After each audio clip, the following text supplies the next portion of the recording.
نحمد نصلی علی رسول الکریم اما بعد فاعوذ باللہ من الشیطان الرجیم بسم اللہ الرحمن الرحیم۔ ہم قرآن مجید کی تفسیر کر رہے ہیں اور سورہ البقرہ کی آیت نمبر 62 پر ہیں۔ اعوذ باللہ من الشیطان الرجیم بسم اللہ الرحمن الرحیم۔ إن الذين آمنوا والذين هادوا والنصارى والصابئين من آمن بالله واليوم الآخر وعمل صالحا فلهم أجرهم عند ربهم ولا خوف علیہم ولا هم یحزنون۔ جو مسلمان ہوں، یہودی ہوں، نصارہ ہوں یا صابی ہوں، جو کوئی بھی اللہ تعالیٰ پر اور قیامت کے دن پر ایمان لائے اور نیک عمل کرے، ان کے اجر ان کے رب کے پاس ہیں اور ان پر نہ تو کوئی خوف ہے اور نہ اداسی۔ تو ان آیت کی تفسیر جانتے ہیں۔ ان بے شک، الذین وہ جو، آمنو ایمان لائے، و اور الذین وہ لوگ،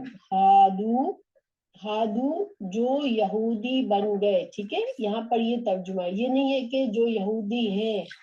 کیونکہ اللہ تعالیٰ نے ان کو یہودی نہیں بنایا تھا، انہوں نے اپنے لیے یہودی نام چوز کیا تھا، یہ کہلاتے تھے خود کو یہودی۔ تو الذین ہادو جو یہودی بن گئے، والنصارى اور نصارہ، اور نصارہ کس کو کہتے ہیں؟ نصارہ حضرت عیسیٰ علیہ السلام کے ماننے والوں کو نصارہ کہتے ہیں۔ یہاں پر فرمایا، پہلے بتایا الذین آمنوا جو ایمان لے آئے، اور ایمان لے آئے سے مطلب جو مسلمان ہوئے، جو رسول اللہ صلی اللہ علیہ وسلم پر ایمان لے آئے، جو قرآن پر ایمان لے آئے وہ، اور جو یہودی بن گئے اور جو نصارہ بن گئے، الصابئین اور جو صابی ہے۔ اب صابی کیا ہوتا ہے؟ عرب جو تھے وہ صابی بے دین انسان کو کہتے تھے، یعنی جو اپنے دین کو چھوڑ دے، کسی دین پر ہو، اپنے دین کو چھوڑ دے اور بے دین ہو جائے۔ تو جب مسلمان کوئی ہوتا تھا تو مشرکین اس کو کیا کہتے تھے کہ وہ صابی ہو گیا ہے۔ اور صابی ان لوگوں کو کہا جاتا ہے کسی نہ کسی نبی کے فالوور تھے کسی زمانے میں، اور اللہ تعالیٰ کی شریعت پر عمل کر رہے تھے، اللہ پر ایمان رکھتے تھے، لیکن پھر وقت کے ساتھ ساتھ وہ اپنے دین کو چھوڑ دیا، انہوں نے بھول گئے، جنریشن سے جنریشن آتی گئی اور ان کا دین بھلا دیا گیا، تو وہ صابی کہلاتے ہیں۔ ٹھیک ہے، تو یہاں پر جو ایمان لائے، جو یہودی بن گئے اور جو صابی ہے، سب کے سب، یعنی کہ تمام لوگ آ گئے اس میں۔ ٹھیک ہے نا، اس لیے کہ دیکھیں صابی کے اندر وہ سارے لوگ آ گئے جو کسی بھی دین میں چلے گئے اپنے دین کو چھوڑ کر، کیونکہ اللہ تعالیٰ نے تو شروع سے انبیاء کو بھیجا اور شروع سے اللہ تعالیٰ نے بندوں کے لیے ہدایت کا انتظام کیا، تو اس کا مطلب ہے کہ ایک وقت میں تو اللہ کی ہدایت پر ہی تھے، اللہ کے دین پر ہی تھے حضرت آدم علیہ السلام کے زمانے میں۔ پھر آہستہ آہستہ لوگ دین سے پھرتے گئے اور اپنے اپنے مختلف قسم کے عقائد بنا لیے، تو صحابی میں وہ سارے لوگ آ گئے۔ تو یہاں پر ایک طرح سے سارے انسانوں سے اللہ تعالیٰ بتا رہے ہیں، تمام قسم کے لوگ جو خود کو، جو رسول اللہ صلی اللہ علیہ وسلم کی امت سے ہیں، جو آپ صلی اللہ علیہ وسلم پر ایمان لے آئے، اور اس میں ہم سب بھی آ گئے، اور جو یہودی بن گئے، جنہوں نے خود کو یہودی کہا، جنہوں نے نصارہ بن گئے، جو نصارہ کہلائے، اور جو صابئی بن گئے۔ اللہ تعالیٰ اس آیت میں تمام انسانوں سے مخاطب ہے۔ ٹھیک ہے، پھر اللہ تعالیٰ کیا فرما رہے ہیں؟ من جو، آمنا ایمان لے آیا، باللہ ساتھ اللہ کے، والیوم الآخر اور آخرت کے دن پر، وعملا عمل کیے، جس نے عمل کیے، صالحا نیک اعمال کیے، اور نیک اعمال جب بھی قرآن میں آتا ہے تو ہمیشہ کیا ہوتا ہے کہ جو قرآن اور سنت سے ثابت ہے وہ اعمال کیے، جو اللہ تعالیٰ نے، اللہ کے رسول صلی اللہ علیہ وسلم نے ہمیں بتا دیے کہ یہ اعمال تم کرو گے تو تم کو اجر و ثواب ملے گا، اللہ تم سے خوش ہوگا، تمہارے نیک اعمال میں لکھا جائے گا اس عمل کو، تو وہ نیک اعمال ہوتے ہیں۔ تو جنہوں نے اللہ پر ایمان لائے، اب اللہ پر ایمان میں ساری چیزیں آ جاتی ہیں، اللہ کے فرشتوں پر، اللہ کی کتابوں پر، اللہ کے رسولوں پر، آخرت کے دن پر، اپنی تقدیر پر، اللہ کی قدرت پر، ہر چیز پر ایمان لانا، یہ اللہ کے ساتھ ایمان لانا ہے۔ جب کوئی انسان یہ کہتا ہے کہ مجھے اللہ پر ایمان ہے، تو وہ ایک خالی کھلی بات نہیں ہوتی، اس کا مطلب ہوتا ہے کہ ہاں اللہ ہے جس نے ہمیں کریٹ کیا ہے، ہمیں بنایا ہے، اور جس کے فرشتے ہیں، جو اس کے انتظامات کے کارندے ہیں، اللہ تعالیٰ نے جو دنیا کائنات کے انتظامات ہیں وہ فرشتوں کو سونپے ہوئے ہیں کہ وہ اللہ کے مرضی کے مطابق معاملات کو ٹیک کیئر کرتے ہیں۔ پھر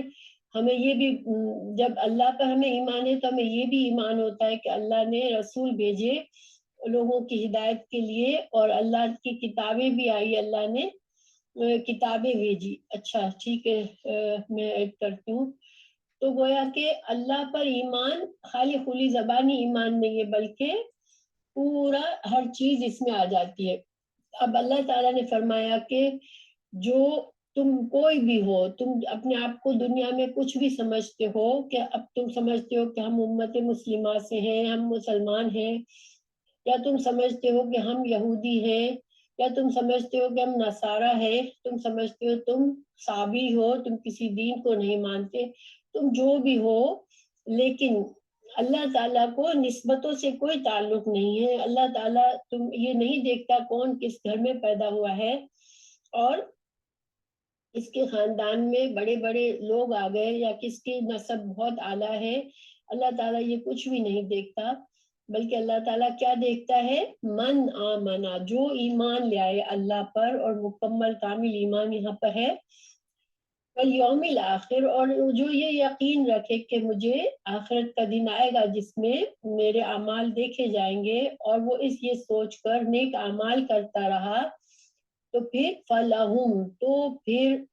اس کو فاصلہ لیے ہم، ان کے لیے،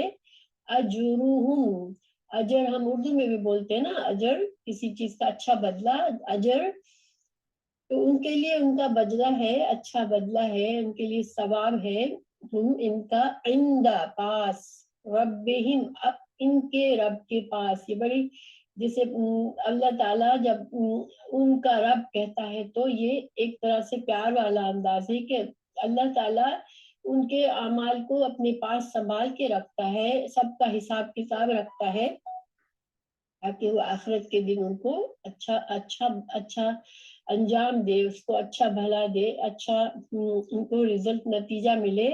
تو پھر کیا ہوتا ہے ان لوگوں کو؟ ولا، تو نہ، خوفن، کوئی خوف ہوتا ہے، علیہم، ان پر، اعلیٰ اوپر، اور ہم ان پر، ٹھیک ہے، ان پر، ولا، اور نہ، ہم وہ، یحزنون، حزن ہم اردو میں بھی کہتے ہیں نا، حزن و ملال، تو حزن جو ہوتا ہے وہ ایسا غم ہوتا ہے کہ ہمارا کوئی بہت بڑا نقصان ہو جاتا ہے، جس کی وجہ سے ہمارے دل میں ایک غم سب لگ جاتا ہے، اس غم کو ہم کسی طرح نکال نہیں پا رہے ہوتے ہیں۔ تو اب اس کا پورا ترجمہ کیا ہوا کہ جو بھی ہو، تم مسلمان ہو، یہودی ہو، نصارہ ہو، صابی ہو، مگر تمہارے نسل سے، تمہارے خاندان سے اللہ کو کوئی مطلب نہیں ہے۔ تو جو کوئی بھی اللہ پر ایمان لایا، اور اللہ کے مکمل ایمان لایا، اور قیامت پر ایمان لایا، قیامت کے دن پر ایمان لایا، اور نیک اعمال کیے، تو پھر ان کا اجر جو ہے ان کے رب کے پاس ہے، اور ان کو پھر آخرت والے دن، قیامت کے دن کوئی خوف نہیں ہوگا، کوئی اداسی نہیں ہوگی، اس لیے انجام جنت میں ہوگا۔ اب یہ آیت جو ہے یہاں پر ہمیں بہت سمجھنا ضروری ہے، کیونکہ اس آیت سے بہت سے لوگوں نے بہت غلط اس کی تفسیر کو بہت غلط سمجھ لیا ہے۔ تو انشاءاللہ ہم سمجھیں گے۔ پہلی بات یہ ہے کہ اس کا شان نزول کیا ہے، یہاں پر اس آیت کو لانے کا کیا مقصد ہے۔ دیکھیں پیچھے ہم نے دیکھا کہ اللہ تعالیٰ مسلسل ہمیں بتا رہے ہیں کہ کس کس طرح سے بنی اسرائیل کے ساتھ اللہ نے اچھے معاملات کیے، ان کی رہنمائی کی، ان کی مدد کی، ان کے لیے نعمتیں اتاری، اور کس کس طرح سے انہوں نے غلط رویہ کیا اور نافرمانی کی اور حد سے بڑھ گئے۔ تو پھر اللہ تعالیٰ فرما رہے ہیں کہ تو انسان کے ذہن میں یہ خیال آتا ہے کہ ہم مسلسل بنی اسرائیل کے بارے میں پڑھ رہے ہیں، اور جب ساری باتیں ایسی ہیں جس سے لگتا ہے کہ یہ لوگ کوئی بھی ایک اچھا انسان نہیں تھا ان کے اندر، بس سب کے سب اللہ کے شدید نافرمان لوگ تھے۔ اس پر اللہ تعالیٰ نے کیا ان کے اندر کوئی نیک بندہ نہیں تھا؟ تو اس کا جواب یہاں پر ہمیں ملتا ہے کہ دیکھیں کوئی بھی قوم ایسی نہیں تھی کہ جس کے اندر کوئی ایک بھی فرد نہ ہو۔ اگر ایسی جو قومیں تھی ان کو اللہ نے اپنے عذاب سے پوری قوم کو ختم کر دیا، ٹھیک ہے۔ ہم نے ہم پڑھیں گے قرآن میں کہ عاد، سمود اور قوم لوط، یہ ان قوموں میں کوئی بھلائی نہیں تھی، کوئی خیر نہیں تھی، تو ان کو پوری قوموں کو اللہ نے ختم، زمین سے ان کا نشان مٹا دیا، ان کی نسل کو ہی ختم کر دیا۔ لیکن جس قوم میں کچھ اچھے لوگ ہوتے ہیں اور برے لوگ ہوتے ہیں، چاہے برے لوگوں کی تعداد زیادہ بھی ہو پھر بھی اچھے لوگ ہیں، تو اللہ تعالیٰ اس قوم کو مہلت دیتے رہتے ہیں اور اس قوم کو بچاتے رہتے ہیں۔ تو اللہ تعالیٰ یہاں پر ہمیں ایک طرح سے یہ بتایا جا رہا ہے کہ اس جو بھی ہو، صرف بنی اسرائیل نہیں بلکہ جو بھی ہے ان میں سے اچھے لوگ بھی تھے، اور جو اچھے لوگ تھے جنہوں نے اپنے اپنے وقت میں اپنے انبیاء کی باتیں مانی اور ان کے لحاظ سے اپنی زندگی گزاری، تو وہ لوگ پھر نقصان میں نہیں رہے۔ ان کو اللہ نے آخرت میں ان کے لیے اجر و ثواب ہے، وہ نیک بندوں میں سے اللہ کے، اور اللہ تعالیٰ ان کو جنت دے گا، ان کو کوئی خوف نہیں ہوگا آخرت میں۔ یہ اس کے بارے میں غلط تفسیر کیا لوگوں نے نکالی ہے، اور پہلے میں اس کا شان نزول بتا دوں۔ اس آیت کا شان نزول میں ایک حدیث بھی ہے کہ حضرت سلمان فارسی، آپ لوگوں میں سے کچھ لوگ جانتے ہوں گے حضرت سلمان فارسی کے بارے میں۔ حضرت سلمان فارسی جو تھے وہ ایکچولی پیدا تو ایران میں ہوئے تھے، ایرانی تھے، اور آگ، ان کی قوم جو تھی وہ آگ کی پوجا کرتی تھی، لیکن اللہ نے ان کے دل میں سچائی کی تلاش کا ایک جذبہ ڈالا تھا، تو وہ اپنے قوم سے، حالانکہ بہت امیر آدمی کے بیٹے تھے، لیکن اپنے ملک کو، اپنے گھر کو چھوڑا دین کی تلاش میں، اور یہ رسول اللہ صلی اللہ علیہ وسلم کی بعثت سے پہلے کا تھا۔ پھر عیسائیت میں چلے گئے، اس لیے کہ ان کو یہ دین اچھا لگا، ابھی رسول اللہ صلی اللہ علیہ وسلم نہیں آئے تھے، تو پھر عیسائیت کو فالو کرتے ہیں۔ لیکن پھر جب ان کے جو پادری تھے انہوں نے کہا کہ جب وہ مر رہا تھا تو اس نے کہا کہ رسول اللہ صلی اللہ علیہ وسلم کی یہ نشانی ہے، تم ان کو ڈھونڈنا، اور وہ اللہ کے سچے نبی ہوں گے، اور اللہ تعالیٰ اب ان کے ذریعے دین کو پھیلائے گا، اور دین کی جو بھی ہمارے اندر خرابیاں ہیں اس کو اللہ تعالیٰ ان کے ذریعے دور کرے گا۔ تو حضرت سلمان فارسی رسول اللہ صلی اللہ علیہ وسلم کو ڈھونڈتے ڈھونڈتے مدینہ پہنچے تھے۔ اس راستے میں وہ ایک طرح سے ان کو پکڑ کے غلام بھی بنا دیا گیا تھا، بہت عرصہ غلام کی زندگی بھی گزاری، لیکن اللہ تعالیٰ نے کسی طرح، چونکہ ان کا جذبہ سچا تھا، تو اللہ نے ان کو رسول اللہ صلی اللہ علیہ وسلم سے ملا دیا، اور ان کو وہ صحابی بن گئے، مسلمان بن گئے۔ تو انہوں نے پوچھا رسول اللہ صلی اللہ علیہ وسلم سے کہ یا رسول اللہ، میرے کچھ ساتھی تھے، وہ جو اچھے لوگ تھے، جو آپ کی بہت سے پہلے وہ بڑا عبادت گزار تھے، اور حضرت عیسیٰ علیہ السلام کی تعلیمات پر عمل کرتے تھے، تو آخر پھر ان کا کیا ہوگا؟ اگر بنی اسرائیل سے اللہ اتنا ناراض ہے اور اللہ تعالیٰ نے ہمیں اتنی باتیں بتائی کہ یہ لوگ ایسے تھے، تو پھر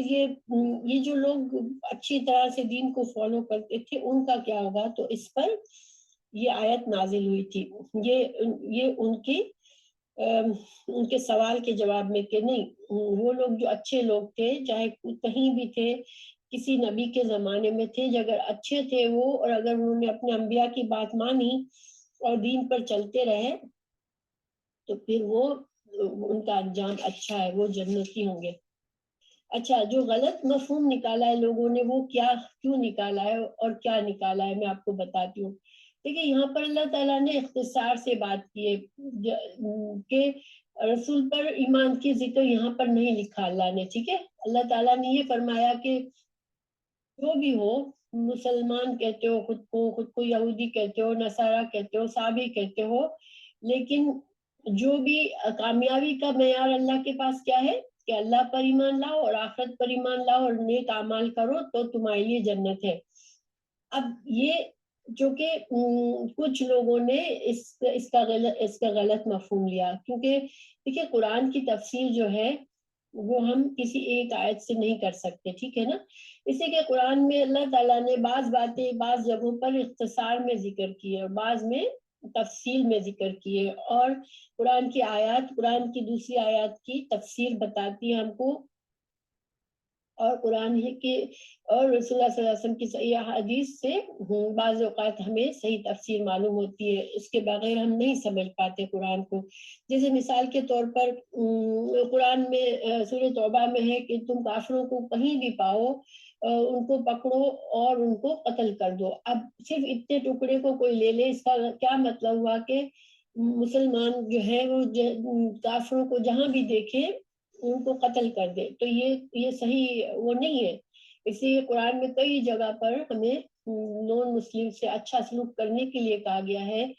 تو تمام انسانوں کے حقوق کو ادا کرنے کو کہا گیا ہے۔ تو یہ صرف اگر ہم کسی ایک ٹکڑے کو لے کر اس سے ہم معنی لے لیں گے تو پھر ہم غلط معنی لیں گے، کیونکہ قرآن میں کئی جگہوں پر ہمیں دلائل ملتے ہیں کہ رسول اللہ صلی اللہ علیہ وسلم کی بعثت کے بعد اب جو کوئی بھی ہے کسی بھی دین سے ہے، اب اس کو جب تک وہ آپ صلی اللہ علیہ وسلم پر ایمان نہیں لائے گا وہ مسلمان نہیں ہوگا اور اللہ تعالیٰ کے ہاں کامیابی نہیں پائے گا، کیونکہ یہ اللہ کا شروع سے دستور ہے۔ اسی لیے ہم کو بھی کہا گیا مسلمانوں کو کہ ہم ابھی پڑھیں گے اگلی آیات میں، تھوڑے دیر میں آئیں گی، اس پہلے پارے میں ہی ہے کہ تم کہو کہ تم اللہ پر ایمان لاتے ہو اور تمام انبیاء پر ایمان لاتے ہو اور تم کسی انبیاء میں آپس میں فرق تفریق نہیں کرتے ہو، یعنی کہ ہم مسلمان ہم تمام اللہ کے انبیاء کو جو بھی ہمیں پتہ چلا کہ یہ اللہ کے نبی تھے، ہم ان پر ایمان لاتے ہیں کہ وہ اللہ کے سچے نبی تھے، ہم ان کو جھٹلاتے نہیں ہیں۔ ہاں یہ دوسری بات ہے کہ شریعت جو ہے ہم کو چونکہ رسول اللہ صلی اللہ علیہ وسلم کی شریعت کو فالو کرنا ہے، اور رسول اللہ صلی اللہ علیہ وسلم نے بھی فرمایا کہ تمام انبیاء کا ایسا معاملہ ہے جیسے کہ وہ اللہ کے بھائی ہیں، یعنی ان کا باپ جیسے ایک اور ان کی مائیں الگ ہو، گویا تمام انبیاء جو ہے وہ اللہ تعالیٰ کی وحدانیت کا پیغام لے کر آئے، اور جہاں تک ایمانیات ہیں اللہ پر، رسولوں پر، فرشتوں پر، کتابوں پر ایمان لانا، تقدیر پر ایمان لانا اور جنت اور دوزخ پر ایمان لانا، آخرت پر ایمان لانا، اس میں کسی انبیاء کی تعلیمات میں کوئی فرق نہیں تھا۔ ہاں ظاہری بات ہے کہ ہمارا نماز کا طریقہ ڈفرینٹ ہوگا، شاید دوسری اقوام سے، دوسری قوموں سے ہمارے روزے ڈفرینٹ ہوں گے، تو یہ اللہ تعالیٰ نے وقت کے ساتھ، یہ اللہ کی حکمت ہے کہ جو انسان کے اندر پختگی آتی گئی، دیکھیں انسان کی عقل بھی وقت کے ساتھ ساتھ پختہ ہوئی ہے۔ آج کا انسان جس مقام پر ہے وہ آج سے 10,000 سال پہلے کا انسان نہیں تھا، تو اللہ تعالیٰ نے شریعت جو ہے، چونکہ شریعت انسان کے زندگی کے معاملات کے لیے ہوتی ہے، اس لیے اللہ تعالیٰ نے ہر قوم، ہر نبی کو کے پیروکاروں کو جو بھی باتیں دی شریعت کی وہ ان کو اس وقت ماننا ضروری تھی۔ اس کے دلائل قرآن میں بھی ہمیں ملتے ہیں۔ قرآن میں اللہ تعالیٰ نے فرمایا ان الدین عند اللہ الاسلام، آل عمران 19 میں اللہ تعالیٰ نے فرمایا کہ اللہ کے نزدیک دین صرف اسلام ہے۔ اب جو ہے اسلام ہی دین ہے، ویسے تو اسلام ہی شروع سے اللہ کا سچا دین اسلام ہی ہے۔ ہاں شریعتیں جو تھی وہ ان کی الگ الگ تھی، ہر انبیاء کی کچھ فرق تھا، کچھ سیم باتیں تھی، کچھ چینج تھا، لیکن دین تو ہر وقت ہمیشہ اسلام ہی کہلایا ہے، اور اللہ کے ماننے والوں کو، اللہ کے انبیاء کے ماننے والوں کو ہمیشہ مسلمان ہی کہا گیا ہے، کیونکہ حضرت ابراہیم علیہ السلام کبھی کو بھی مسلمان ہی کہا گیا اور تمام انبیاء کو مسلمان ہی کہا گیا۔ پھر دوسری جگہ پر اللہ نے فرمایا وَمَن يَبْتَغِي غَيْرَ الْإِسْلَامِ دِينًا فَلَن يُقْبَلَ مِنْهُ، آل عمران 85 میں، جو اسلام کے سوا کسی اور دین کا متلاشی ہوگا وہ ہرگز قبول نہیں ہوگا۔ گویا کہ اب اسلام کے علاوہ کوئی اور دین تلاش کرنے والا گمراہ انسان ہے، کیونکہ اب اسلام ہی اللہ کا دین ہے جس کو ہمیں فالو کرنا ہے۔ پھر ایک حدیث ہے رسول اللہ صلی اللہ علیہ وسلم کی جو کہ صحیح مسلم میں موجود ہے، آپ صلی اللہ علیہ وسلم نے فرمایا والذی نفسی بیدہ لا یسمع بی رجل من هذه الامتی یہودیا ولا نصرانیا ثم لا یؤمن بی الا دخل النار، قسم میں اس ذات کی جس کے ہاتھ میں میری جان ہے، میری اس امت میں سے جو شخص بھی میری بابت سن لے، وہ یہودی ہو یا عیسائی، پھر وہ مجھ پر ایمان نہ لائے تو وہ جہنم میں جائے گا۔ بعض لوگ بڑا آبجیکشن لیتے ہیں کہ دیکھو کتنے اچھے بھی تو لوگ ہوتے ہیں، کرسچن بھی کتنے اچھے ہوتے ہیں، بعض یہودی بھی اچھے ہوتے ہیں، اچھے اچھے کام کرتے ہیں، تو ہم وہ کیوں جنت میں نہیں جائیں گے؟ پہلی بات یہ اللہ تعالیٰ کے معاملات ہیں، اللہ جس کے ساتھ جو چاہے کرے، ٹھیک ہے، تو ہمیں ضروری بھی نہیں ہے کہ ہم کسی پر فتویٰ دیں کہ یہ جہنم میں جائے گا یہ جنت میں جائے گا، لیکن اللہ کا قانون ہمیں بتا دیا گیا کہ تمام انبیاء پر ایمان لانا ضروری ہے، اور جو کہ جنہوں نے ایک نبی کی بھی جھٹلایا اس نے گویا اللہ کے تمام انبیاء کو جھٹلایا، اور یہودیوں نے حضرت عیسیٰ علیہ السلام کو بھی جھٹلا دیا تھا اور حضرت رسول اللہ صلی اللہ علیہ وسلم کو بھی جھٹلا دیا۔ عیسائیوں نے حضرت عیسیٰ تو مان لیا، وہ عیسائی بھی پہلے حضرت موسیٰ کے پیروکار تھے، پھر عیسیٰ علیہ السلام کو مان لیا، لیکن رسول اللہ صلی اللہ علیہ وسلم کا انکار کیا۔ تو قانون یہ ہے کہ اللہ کے کسی رسول کو جھٹلانے والا وہ ایمان نہیں رکھتا، کیونکہ ایمان کامل چاہیے اللہ کو ایمان کا۔ یہ تو اسی طرح ہو گیا کہ آج کوئی حکومت ہم کہہ دیں کہ آج سے 200 سال پہلے جو اس پریزیڈنٹ تھا، جو وائس پریزیڈنٹ تھا، یا جو پرائم منسٹر تھا، ہم اس کے قانون کو فالو کر رہے ہیں، اور آج ہم سڑک پر نکل جائیں اور ہم کہیں کہ ہم آج کے اس پرائم منسٹر کو نہیں مانتے، اس کے بنائے ہوئے قانونوں کو نہیں مانتے، تو ہمیں یہاں دنیا میں بھی سیفٹی نہیں ملتی، اس لیے کہ قانون جو چل رہا ہے، قانون وہ اپ ٹو ڈیٹ قانون ہوتا ہے۔ اسی طرح دین جو ہے اللہ کا دین، اس میں جو شریعت اپ ٹو ڈیٹ شریعت ہے وہ اللہ کے وہ اسلام ہے، تو اسی لیے اگر اس کو کوئی نہیں مانتا تو پھر وہ یہ نہ سمجھے کہ وہ اللہ کا فرما بردار ہے۔ تو اس میں جو ہے اس کی اور دلائل آیت نمبر 158 سورہ اعراف میں ہے، اللہ تعالیٰ نے فرمایا آپ کہہ دیجئے کہ اے لوگو میں تم سب کی طرف اس اللہ کا بھیجا ہوا ہوں جس کی بادشاہی تمام آسمانوں اور زمین میں ہے، اس کے سوا کوئی عبادت کے لائق نہیں، وہی زندگی دیتا ہے اور وہی موت دیتا ہے، تو اللہ تعالیٰ پر ایمان لاؤ اور اس کے نبی امی پر جو کہ اللہ تعالیٰ پر اور اس کے احکام پر ایمان رکھتے ہیں اس کا اتباع کرو تاکہ تم راہ پا جاؤ۔ تو گویا اس میں بھی اللہ تعالیٰ نے تمام انسانوں کو، یعنی انسانوں میں جو بھی ہے آج کسی بھی مذہب میں ہے، وہ سب کو مخاطب کر کے کہا کہ اللہ کے رسول صلی اللہ علیہ وسلم پر ایمان لانا ضروری ہے۔ اب جو ہے خلاصہ کیا ہے اس آیت کا، کہ جو لوگوں نے وحدت الادیان کا فلسفہ بنایا اس آیت کو دلیل بنا کر، اور وحدت الادیان کیا ہے؟ فلسفہ اس کا یہ ہے کہ رسالت محمد صلی اللہ علیہ وسلم پر ایمان لانا ضروری نہیں ہے، بلکہ جو بھی جس دین کو مانتا ہے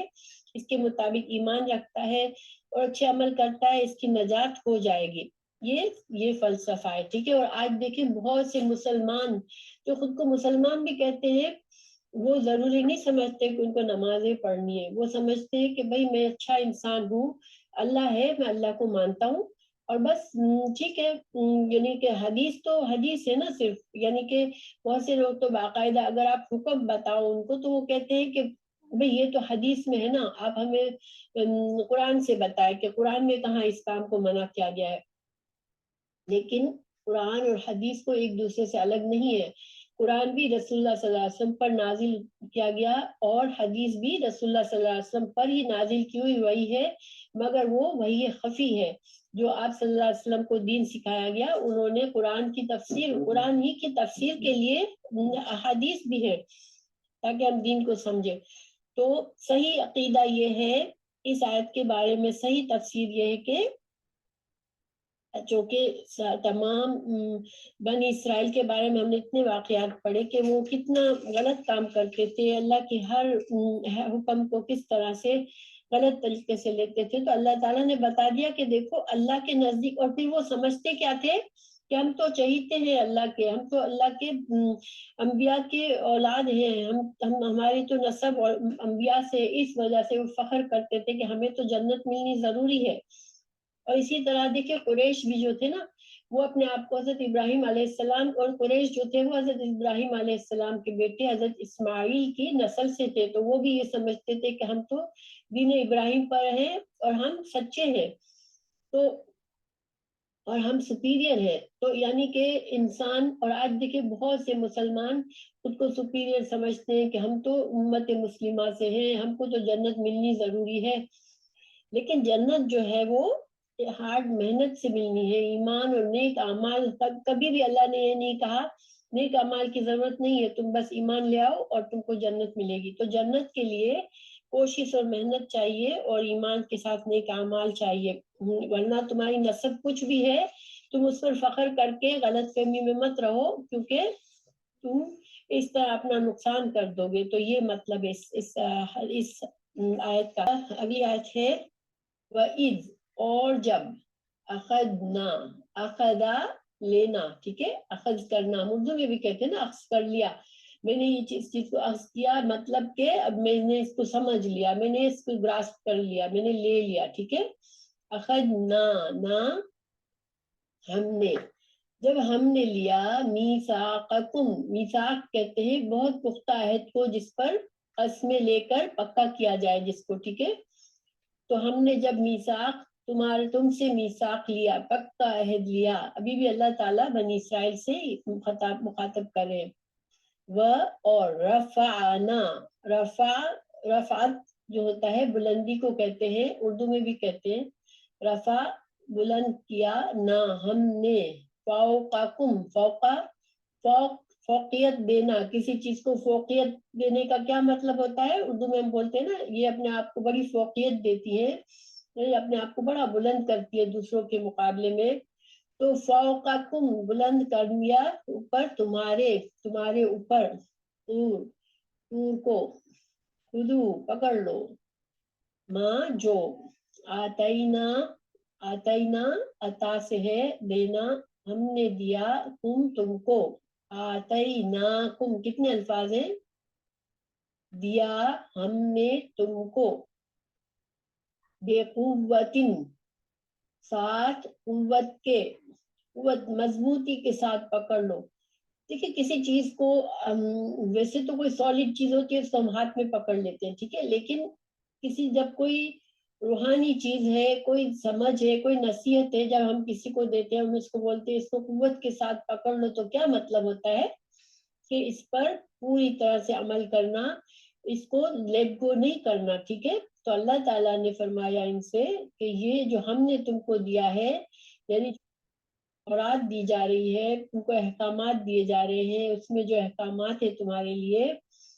ان پر قوت کے ساتھ کاربند رہو، ان کو پکڑ لو. وَاذْكُرُوا، اور یاد رکھو، ذکرہ سے ہے تو اذکار، ہم دعائیں کرتے تو ہم اللہ کو یاد کرتے ہیں، ان کو اذکار کہتے ہیں نا. تو ذکر کرو اور یاد رکھو، ماں جو، فی ہی، جو اس میں ہے، اور تورات کے اندر، قرآن کے اندر عام طور پر کیا چیزیں ہوتی ہیں؟ ایمانیات ہوتی ہیں، اس کے علاوہ احکامات ہوتے ہیں، اس کے علاوہ دعویٰ بھی ہوتا ہے، تم کو ڈرایا بھی جاتا ہے برے انجام سے. تو یہ ساری چیزیں تم یاد رکھو. تنبیہات ہیں، تمہیں دھمکی دی گئی ہے کہ تم یہ کرو گے تو یہ تمہارا برا ہو جائے گا. یہ سب کچھ یاد رکھو. لعلکم، تاکہ تم تتقون، تم متقی بن جاؤ. دیکھیں جب ہمیں قرآن دیا گیا سورہ بقرہ کی پہلی آیت میں کیا کہہ دیا گیا؟ سیکنڈ آیت میں ذالک الکتاب لا ریب فیہ ھدی للمتقین.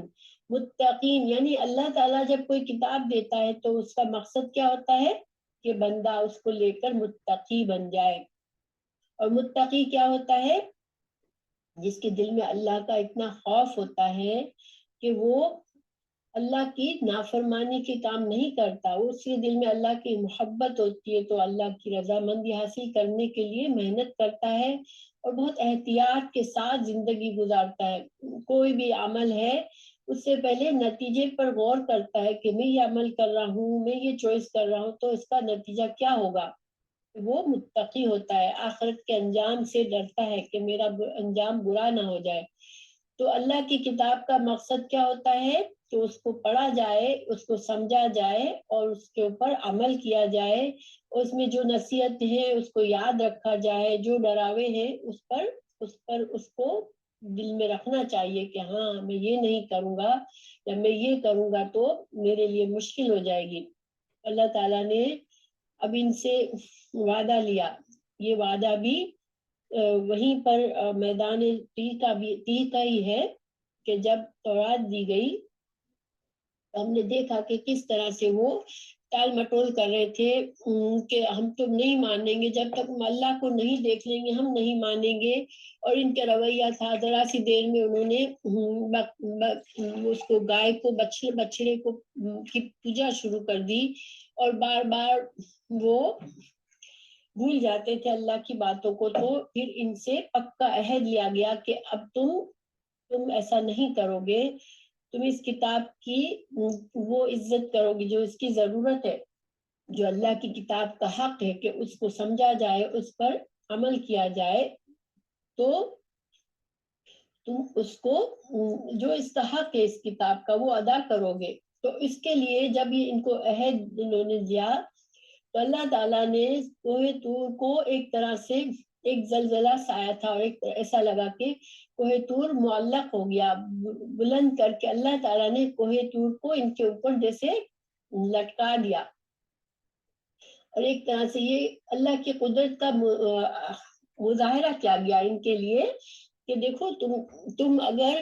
نہیں مانو گے، تم ہٹ جاؤ گے اپنے وعدے سے، تو اللہ کی قدرت ہے کہ اللہ لمحے میں تمہیں اس پورے پہاڑ کو تمہارے اوپر ڈال سکتا ہے اور تم کچل کر مر جاؤ گے ایک لمحے میں. تو انہوں نے پکا وعدہ کیا اللہ سے. تو انسان جو ہے ظاہری بات ہے کہ ہمیں کسی کو ڈرا کر کسی کو مسلمان بنا سکتے ہیں کہ دھمکی دے کر یا فورس کر کے کہ تم مسلمان نہیں ہوگے تو میں تمہارے ساتھ یہ کروں گا. نہیں، یہ نہیں ہوتا ہے. لیکن دیکھیں جب ایک مسلمان ہے تو اس کو سمجھانے کے لیے ہم مختلف طریقے استعمال کرتے، ڈراتے بھی ہے کہ دیکھو ڈرو اللہ سے، تم یہ کام کر رہے ہو تم پر مصیبت آ جائے گی. تو وہ ڈرانا الاؤڈ ہے. ماں باپ اپنے بچوں کو بھی ڈراتے ہیں بعض اوقات کہ تم اللہ کی فرما برداری ضروری ہے، تم نماز نہیں پڑھو گے تو تمہاری پکڑ ہو جائے گی. تو یہ ایک خیر خواہی والا ڈرانا ہوتا ہے. لیکن دین میں لانے کے لیے کسی کو فورس نہیں کی جاتی کہ تم مسلمان ہو جاؤ ورنہ میں تمہیں جان سے مار دوں گا، ایسا نہیں ہوتا ہے. تو بہرحال اللہ تعالیٰ کی طرف سے یہ بھی ان کے لیے ایک بھلائی تھی کہ ان سے بہت پکا عہد لیا گیا. ان کو اللہ نے اپنی قدرت کا مظاہرہ کیا کہ دیکھو تم اگر نہیں مانو گے تو تم پر اللہ کا عذاب آ سکتا ہے. اور انہوں نے پکا وعدہ کر لیا. اس کے بعد کیا کیا انہوں نے؟ ثم پھر تولیتم، منہ پھیر لیا تم نے. ثم جب آتا ہے نا تو ثم کا مطلب ہوتا ہے کہ تھوڑی ضروری نہیں کہ بس فوراً سے وعدہ کیا اور دوسرے دن پلٹ گئے. ٹھیک ہے، ثم جو ہے وہ اس میں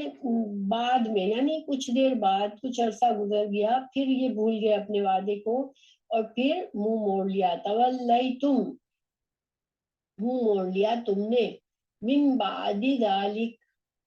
اس کے بعد، من سے بعد ذالکا اس کے، یعنی اتنا کچھ ہوا تمہارے ساتھ، اتنا اللہ تعالیٰ نے تمہیں اتنا اس سے پختہ عہد لیا تھا، پھر بھی تم بھول گئے اس کو. اور آج ہم کیا کرتے ہیں، دیکھیں بعض اوقات ہم بڑی نصیحت کی کہیں واض و نصیحت سن کر آتے ہیں، بڑا دل ہل جاتا ہے، بڑا ایمان تازہ ہوتا ہے، اور ذرا سا ہم خوشی میں بزی ہو جاتے ہیں، اپنے کاموں میں بزی ہو جاتے ہیں، اور ہم اس ڈراوے کو بھول جاتے ہیں، ہمارا ایمان پھر سے کمزور ہو جاتا ہے. تو ایمان جو ہے وہ ایسی چیز ہے کہ وہ ایک مقام پر نہیں رہتی، اس کو پکڑ کر رکھنا پڑتا ہے، اس کے لیے جد و جہد کرنا پڑتا ہے. جہاں ہمارا ایمان کم ہونے لگا ہمیں اس کی فکر کرنی چاہیے. جیسے کہ دیکھیں دنیا میں ہماری صحت خراب ہونے لگتی ہے تو ہم بڑے فکر مند ہو جاتے ہیں، فوراً سے ہم اپنی صحت کی فکر کرتے ہیں کہ جلدی سے ہم ٹھیک ہو جائیں. ہمارا جسم بیمار ہوتا ہے تو ہم فوراً سے فکر کرتے ہیں، ہمارا گھر خراب ہوتا ہے تو ہم فوراً سے فکر کرتے ہیں. یعنی کہ دنیا کے معاملات میں ہمیں بگاڑ نظر آتا ہے تو ہم فوراً سے ایکٹ کرتے ہیں، مگر ہمارا ایمان جب ڈاؤن ہوتا ہے تو بہت کم لوگ فکر کرتے ہیں کہ میرا ایمان اس وقت کیوں کمزور ہو رہا ہے. اور ہمارے ایمان کی ہمیں کیسے پتہ چلتا ہے؟ فوراً ہماری نمازوں سے پتہ چلتا ہے کہ ہماری نمازوں میں ہمارا دل نہیں لگ رہا، نیکی کے کاموں میں بہت زیادہ دل نہیں لگ رہا، ہم اپنے آپ کو پش کر کے کر رہے ہیں کام، تو اس کا مطلب ہے کہ ہمارا ایمان وہ نہیں ہے. اگر ایمان تازہ ہوتا ہے تو قرآن سے محبت ہوتی ہے، ہمیں اللہ کی ذات سے محبت ہوتی ہے، نماز ہم خوشی خوشی پڑھتے ہیں تو ہمارا ایمان ہمیں ہمارا ایمان کی سلامتی کی نشانیاں ہیں. تو جہاں ہمارا ایمان کمزور ہونے لگے ہمیں پھر لاپرواہی نہیں کرنی چاہیے، اس لیے کہ دنیا کی جتنی بھی نعمتیں ہیں اگر وہ ہم سے چھوٹنے لگتی ہے تو ہم بڑے فکر مند ہو جاتے ہیں اور فوراً اصلاح کرتے ہیں. مگر ہمیں ایمان کو سب سے ٹاپ پہ رکھنا چاہیے، کیونکہ جتنی بھی نعمتیں سب سے بڑی نعمت ایمان ہے. اگر اللہ نے ہمیں یہ دیا ہے تو سمجھ لو کہ ہم بہت غنی ہے. اگر یہ ایمان ہمارا کمزور ہو تو ہمیں اداس ہو جانا چاہیے، ہمیں فوراً سے اللہ سے استغفار توبہ کر کے پلٹنا چاہیے اور فوراً قرآن کو زیادہ سننا چاہیے تاکہ قرآن سے ہمارا ایمان پھر سے تازہ ہونے لگے. استغفار کرنا چاہیے، اللہ سے توبہ استغفار کرنا چاہیے، نمازوں کی کثرت کرنی چاہیے اور نماز میں اپنا اہتمام بڑھانا چاہیے کہ ہمارا دل نماز میں لگے. تو بہرحال کچھ عرصے کے بعد پھر سے یہ پھر ڈھیلے پڑ گئے، پھر ایمان ختم کر دیا، پھر سے وہ دنیا میں پڑ گئے. تو پھر اللہ تعالیٰ کیا فرما رہا ہے؟ فلولا، پس اگر نہ، فضل اللہ، فضل ہوتا اللہ کا فضل، اللہ سبحانہ تعالیٰ کا فضل جو ہے وہ بہت ہے بندوں پر، اللہ تعالیٰ بار بار فضل کرتا ہے. تو اللہ کا فضل نہ ہوتا علیکم تم پر، ورحمتہ اور اس کی رحمت نہ ہوتی، لکنتم البتہ ہوتے تم، ہو جاتے تم، لا البتہ کن ہوتے تم، ہم کہتے ہیں نا کن فیکون، ٹھیک ہے نا، کن ہو جاتے تم من سے، الخاسرین، خاسر کی جمع ہے خاسرین،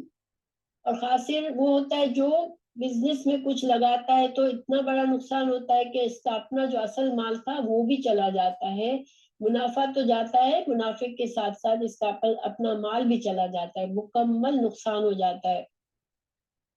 تو ایک قوم خاسرین بن جاتی ہے جب قوم تباہ ہو جاتی ہے، اس کی نسل اب آگے نہیں بڑھ سکتی. اللہ تعالیٰ نے جن قوموں پر عذاب ڈال دیا اور ان کو تباہ کر دیا، ختم کر دیا، ان کا نشان مٹا دیا، اب ان کی کوئی نسل نہیں باقی بچی، تو وہ خاسرین بن گئے. کیونکہ کفر پر خاتمہ ہونا، اللہ کی ناراضگی پر خاتمہ ہونا یہ مکمل خسارہ ہے، اس لیے کہ آخرت میں اب عذاب کے سوا کچھ باقی نہیں رہتا. اللہ تعالیٰ ہمیں محفوظ رکھے. اللہ تعالیٰ نے ان کے اس لاپرواہی پر بھی اللہ نے ان کی نسل کو برباد نہیں کر دیا، ان کی نسل کو جاری رکھا اور آج تک جاری رکھا ہے. اور مکمل خسارے میں نہیں ڈالا ان کو. تو اللہ تعالیٰ ہمیں بھی محفوظ رکھے. دیکھیے اللہ تعالیٰ کی رحمت اور فضیلت ہے کہ آج مسلمان اتنے خرابی میں جا رہے ہیں، لیکن اللہ تعالیٰ ہمیں پھر بھی اپنی رحمتوں سے نواز رہے ہیں. اور رحمت کے لیے انسان کو مسلسل دعا کرنی چاہیے، فضل کے لیے دعا کرنی چاہیے، اور اس کو فور گرانٹیڈ نہیں لینا چاہیے. جب اللہ کی نعمتیں ہمیں مل رہی ہو تو انہیں قدر کرنی چاہیے. اور اس میں اللہ کی نعمتوں میں یہ دین کا علم بھی سب سے بڑی نعمت ہے. جب اللہ تعالیٰ نے ہمارے لیے یہ دروازہ کھولا کہ اللہ نے ہمارے لیے قرآن کو کھول دیا کہ لو حاصل کر لو قرآن، اپنے گھر میں بیٹھ کے پڑھ لو تم اس کو، تمہیں کہیں جانے کی ضرورت نہیں ہے، کچھ محنت کی ضرورت نہیں ہے. اب اس پر بھی اگر ہم اس نعمت کی شکر گزاری کیا ہوگی کہ ہم پھر چھوٹے چھوٹے بہانے نہ بنائیں کہ میں اس وجہ سے آتی ہے اس وجہ سے نہیں. ہمیں اسٹرگل کرنا ضروری ہے، اور اسٹرگل کے بغیر ویسے بھی کچھ نہیں ہوتا. دیکھیں مجھے اتنی حیرت ہوتی ہے، میں لاسٹ ویک میں نے بالکل قرآن کا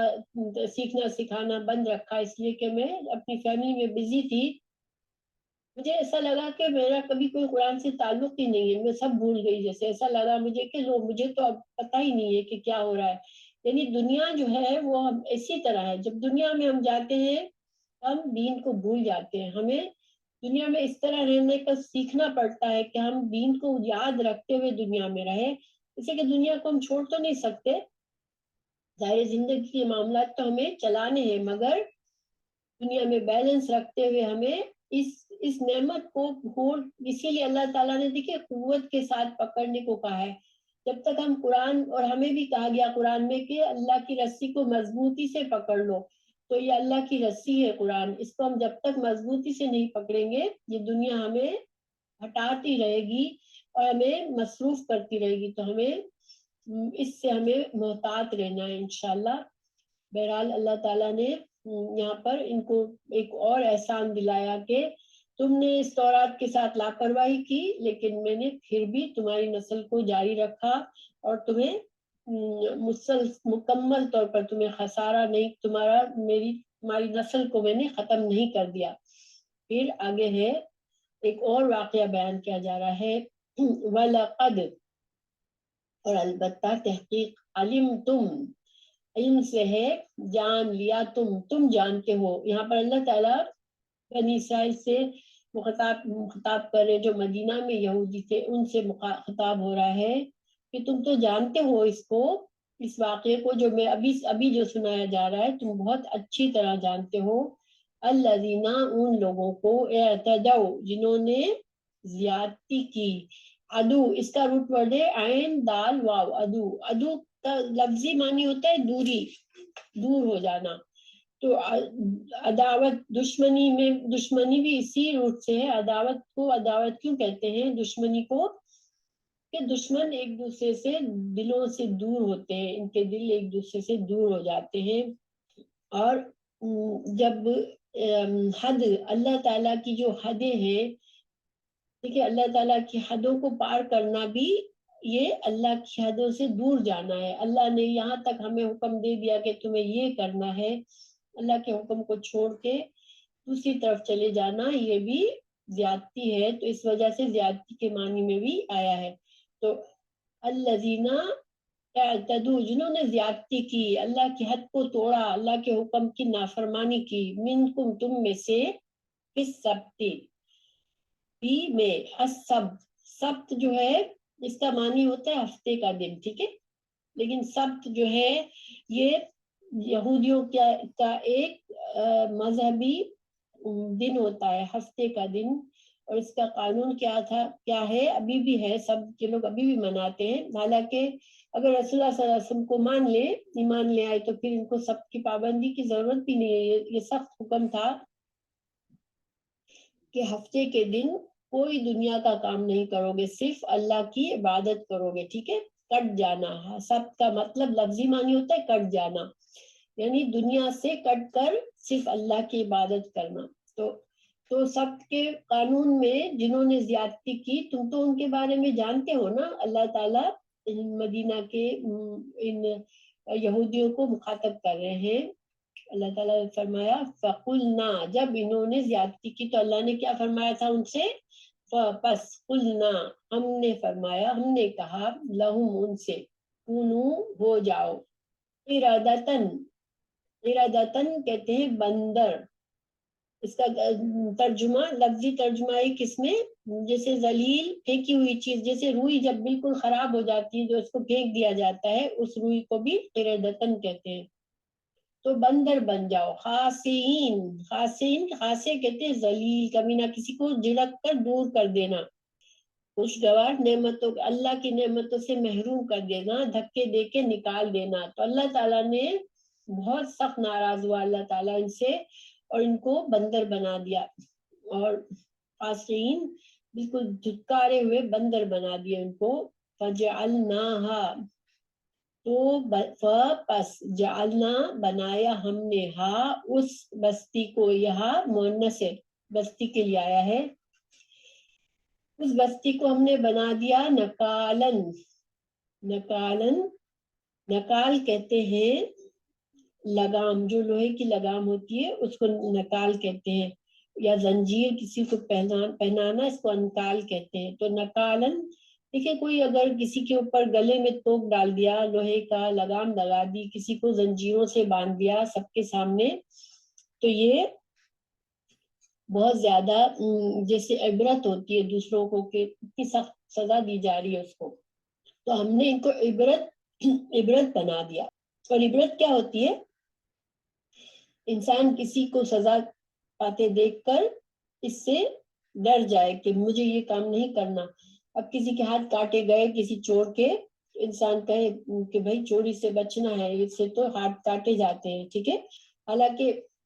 اس بات پر بہت سے لوگ اعتراض کرتے ہیں کہ وہ پبلک میں اس طرح سے مارا جاتا ہے، ہینگ کیا جاتا ہے، لیکن اللہ تعالیٰ کا حکم یہی ہے کہ اگر جرم کی سزا دی جا رہی ہے، اللہ کے قانون توڑنے پر کسی کو سزا دی جا رہی ہے، تو سامنے دو، تاکہ لوگوں کو اس سے عبرت ہو کہ وہ آئندہ بچ جائے اس کام سے، تو اللہ تعالیٰ نے ان کو ایسی سزا دی کہ عبرت بن گئی وہ، لیما واسطے اس کے، جو بینا یدیہا، بینا یدیہا، جو ان کے بینا یدی کہتے ہیں دو ہاتھوں کے درمیان، یہ لفظی ترجمہ ہے، تو یعنی کہ جو ان کے سامنے ہیں، جو ان کے سامنے آنے والی قومیں ہیں، بعد میں آنے والی قومیں ہیں، وہ سب بین یدیہا کہلاتی ہیں، تو اللہ تعالیٰ نے ان کے جو موجودہ قومیں تھی، اس کے آس پاس، اس بستی کے آس پاس کے لوگ تھے، ان کے لیے اور باقی لوگوں کے لیے، جو آنے والی نسلوں کے لیے، ایک اللہ تعالیٰ نے عبرت کا سامان بنا دیا، وما خلفہا، اور جو ان کے پیچھے تھے، پیچھے ہوں گے، تو یعنی کہ جو ان کی اولادوں میں سے آئیں گے وہ بھی اس سے ڈریں گے، وموعظۃ، اور نصیحت، نصیحت ایسی ہوتی ہے کہ انسان جو ہے وہ اچھی ترغیب، جو نصیحت جو جس کو کی جاتی ہے، نصیحت کرنے والے کے دل میں محبت ہوتی ہے، وہ بہت پیار سے سمجھاتا ہے، تو اللہ تعالیٰ نے فرمایا کہ جو مجرم ہے ان کے لیے عبرت ہے، اور جو مومن ہیں، متقین ہیں، ان کے لیے پیار بھری نصیحت ہے کہ دیکھو اللہ کی تم اچھا کر رہے ہو، اور اللہ کی نافرمانی کرنے والوں کے ساتھ یہ بھی ہو سکتا ہے، للمتقین، تقوی والوں کے لیے، تو یہ سب کا کیا واقعہ تھا، یہ قرآن میں سورہ اعراف میں تفصیل سے آیا ہے، یہاں پر مختصر بتایا گیا ہے، اللہ تعالیٰ نے فرمایا اور آپ ان لوگوں سے، بستی والوں کا جو کہ دریائے شور کے قریب آباد تھے، اس وقت کا حال پوچھئے، جبکہ وہ ہفتے کے بارے میں حد سے نکل رہے تھے، جبکہ ان کے ہفتے کے روز کو ان کی مچھلیاں ظاہر ہو کر ان کے سامنے آتی تھی، اور جب ہفتے کا دن نہ ہوتا تھا تو ان کے سامنے نہ آتی تھی، ہم ان کی اس طرح پر آزمائش کرتے تھے، اس سبب سے وہ بے حکمی کیا کرتے تھے، تو اصل تھا کیا کہ ایک بستی تھی، ان کا مچھلی پکڑنا تھا، لیکن جو کہ ہفتے کے دن ان کو الاؤڈ نہیں تھا کہ مچھلیاں پکڑے، ہفتے کے دن ان کو دنیا کے کام چھوڑ کے عبادت کرنا تھا، تو اللہ تعالیٰ چونکہ ان کی نیتوں کو جانتا تھا، ان کی آزمائش کے لیے ہفتے کے دن اتنی مچھلیاں آتی کہ جیسے سمندر سے ابل پڑتی تھی، وہ اچھل اچھل کے باہر تک نظر آتی تھی، اور باقی دنوں میں اتنی زیادہ نہیں آتی تھی۔ اب ان کے لیے یہ تو آزمائش مشکل ہو گئی، ان کے دل میں اتنی محبت تھی دنیا کی کہ وہ اس فائدے کو ضائع نہیں کرنا چاہ رہے تھے۔ انہوں نے کیا کیا کہ سمندر کے کنارے گڑھے کھودنے شروع کیے اور گڑھوں میں جال ڈال دیتے۔ تو اب جیسے جمعے کے دن جال بچھا دیتے اور اس ہفتے کو پھر مچھلی پکڑنے نہیں نکلتے تھے، عبادت میں لگ جاتے تھے۔ اتوار ہوتی وہ جا کے ان جالوں کو نکال کے مچھلیوں کو نکال دیتے تھے، اور وہ گویا کہ ہفتے کو ان کا کام خود بخود ہو رہا تھا، آٹومیٹک آٹو پائلٹ ہوتا ہے نا، اس طرح سے یہ طریقہ نکال دیا۔ دیکھیں یہ ایک اللہ تعالیٰ کے حکم کی ساتھ مذاق تھا کہ تم کس طرح سے اللہ کا حکم مان رہے ہو، کہ اپنا فائدہ کم نہیں کرنا چاہ رہے ہو، کوئی قربانی نہیں، کوئی مشکل نہیں، بس یہ کہ ہفتے کے دن سکون سے ان کے لیے اتنی ساری مچھلی آ جاتی تھی۔ تو اللہ تعالیٰ نے اس میں وہاں پر سارے لوگ نہیں کر رہے تھے، کچھ لوگ جو تھے وہ ان کو ایک جماعت جو تھی وہ اسی یہاں پر سورہ اعراف کی آیت 164 میں بتایا گیا کہ ایک جماعت ان کو نصیحت کرتی تھی کہ تم ایسا کام نہ کرو جس سے تم ہلاک ہو جاؤ، اللہ تعالیٰ کی ناراضگی کا کام نہ کرو۔ تو مگر انہوں نے ان کی بات نہیں مانی تھی، پھر اللہ تعالیٰ نے ان پر عذاب ڈالا اور ان کو بندر بنا دیا، اور وہ بندر بننے کے بعد صرف شاید ایک کہا جاتا ہے کہ صرف کچھ عرصہ رہے، 3 دن رہے، اور پھر سب کے سب مر گئے، کیونکہ جس قوم کی نسل خراب ہو گئی اس پر اللہ کا عذاب آ گیا، اب اس کی نسل آگے نہیں چلتی۔ تو اس بستی میں جو لوگ ایسے تھے ان کی پھر نسل وہیں پہ ختم کر دی گئی، ان کو بندر بنا کے پھر کچھ دنوں میں مار دیا گیا۔ اور جن لوگوں نے ان کو نصیحت کی تھی کہ مت کرو، ان کو اللہ نے بچا لیا۔ تو یہ اللہ کا دستور ہے۔ دیکھیں کسی جگہ پر اوپن برائی ہوتی ہے، کسی مسلمان اسلامی معاشرے میں کھلی برائی ہو رہی ہوتی ہے، تو مسلمان اس سے اگر بالکل پرواہ نہیں کرتے اور ان لوگوں کے ساتھ ہم صحیح طرح سے ہنستے بولتے کھیلتے، کچھ نہیں ان سے اظہار نہیں کرتے کہ تم غلط کر رہے ہو، اور بالکل آنکھیں پھیر لیتے ہیں ان کی غلطی سے، اور وہ بہت اوپن گناہ ہو رہا ہوتا ہے، تو پھر ہم کو پھر ڈرنا چاہیے کہ کہیں ہم پر اللہ کی ناراضگی نہ ہو جائے، کیونکہ نہیں عن المنکر یہ امت مسلمہ کی ایک ذمہ داری ہے کہ تم برائی سے روکو لوگوں کو۔ تو اب کھلی برائی ہو تو اس کو نہ روکے انسان، یہ ایمان کی کمی ہے۔ آج کے زمانے میں ہم کہتے ہیں بھائی ہم سب مائنڈ یور بزنس، ہم ہمت نہیں کرتے، لیکن ہمیں طریقہ ڈھونڈنا چاہیے اچھے طریقے سے، حکمت سے، لیکن ہمیں اللہ کے سامنے اپنا جواز پیش کرنا ضروری ہے کہ اللہ میں نے کوشش کی، میں نے روکنے کی کوشش کی۔ اگر ہم نہیں کوشش کریں گے تو پھر اللہ تعالیٰ ہمیں معاف کرے، کہیں ہم پر گناہ نہ آئے۔ تو کھلی برائیاں ہوں جہاں پر، جیسے مثال کے طور پر اگر کوئی مسلمان ہے، اب پارٹی ہے گھر میں، شراب پی جا رہی ہے، کچھ مسلمان شراب پی رہے ہیں، کچھ نہیں پی رہے، نہ پینے والے دل میں تو سوچتے ہیں کہ یہ شراب پی رہے، لیکن وہ اس کو کچھ نہیں کہتے۔ تو اب اس سے بہتر ہے کہ انسان ایسی پارٹی میں نہ جائے کہ جہاں جا کر وہ گناہ کمائے گا۔ اگر اس کے اندر ہمت نہیں ہے منع کرنے کی تو پھر ایسی پارٹی میں جائے نہ، اگر جانا ہے تو صرف اس مقصد سے جائے کہ ان کی اصلاح کرے، ٹھیک ہے؟ تو یہ اس میں ہماری بھلائی ہے۔ بہرحال ان لوگوں نے دیکھیں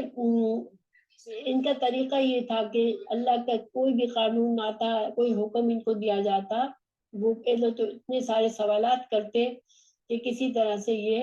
حکم ہم سے ٹل جائے یا دیر ہو جائے، یا پھر ہیلا سازی کرتے تھے۔ اس کو ہیلا سازی کہتے ہیں کہ اللہ کے حکم کو اس طرح سے کرنا کہ اپنا مقصد ساتھ میں پورا کر لینا، غلط یعنی کہ اللہ تعالیٰ دیکھیں ہم جب حج کے لیے جاتے ہیں تو بعض لوگ وہاں پر بزنس کرتے ہیں، ٹھیک ہے، کچھ سامان لے گئے وہاں بیچے، اس کی اللہ نے اجازت خود دی ہے کہ تجارت ہم کر سکتے ہیں وہاں پر، لیکن ہماری مین نیت کیا ہوتی ہے؟ حج کی ہوتی ہے۔ ہمارے سفر ہم نے ارادہ ہی حج کا ہی کیا ہوتا ہے، لیکن جاتے جاتے کچھ سامان لے جاتے ہیں۔ تو یہاں تک اللہ تو مہربان ہے، یہاں تک اجازت دے دی کہ ہاں ہم وہاں بھی